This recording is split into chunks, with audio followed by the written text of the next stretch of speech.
what's up, Pickleball Nation? Hey, it's Brian from Pickleball Warriors. Welcome back.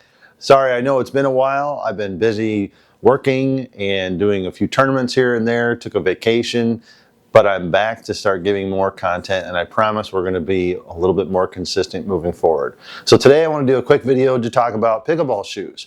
Probably not something that everyone thinks about too often. Most people think about your paddle, but your pickleball shoes are just as important in your tool bag when you're playing on the courts as everything else that you bring to the court.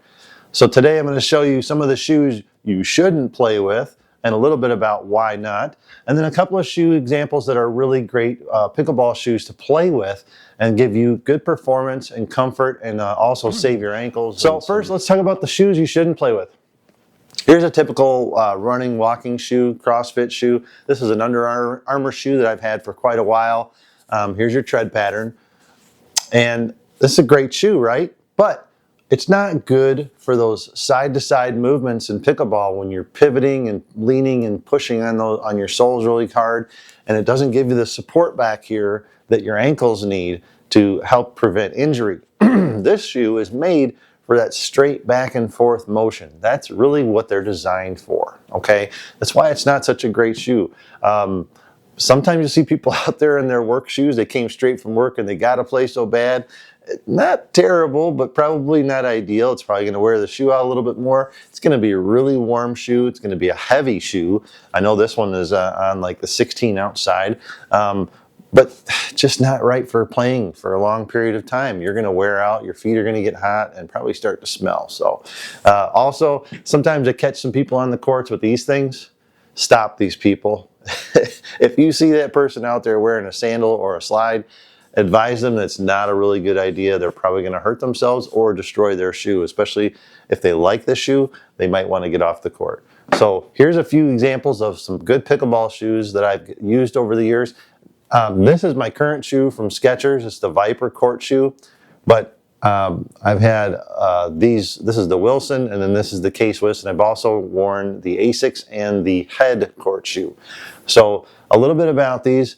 They have built-in stability on the front toe box area where you spend most of your time on your toes, right? But they also have more stability back here in the ankle. The shoe is a lot stiffer, if you will, and but yet doesn't have a lot of extra weight to it.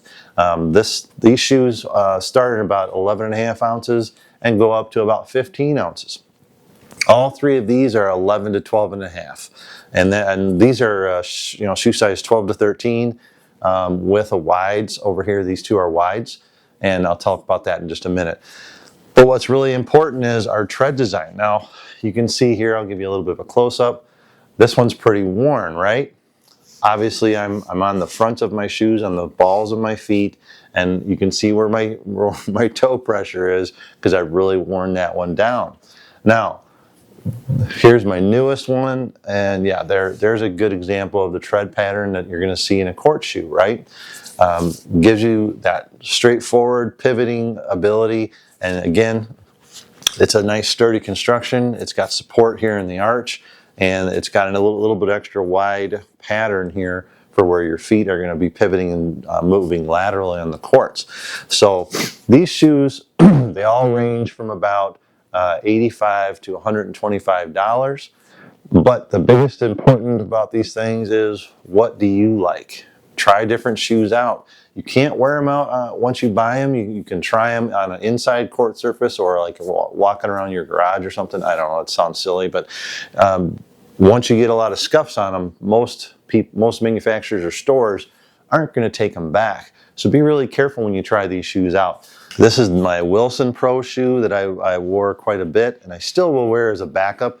I might even start using this as an inside shoe just because it's a little bit lighter than the K-Swiss, but it still gives me some good support. This is in a wide as well, and this one probably about $100. The other important measurement on these is your width of your toe box area, okay?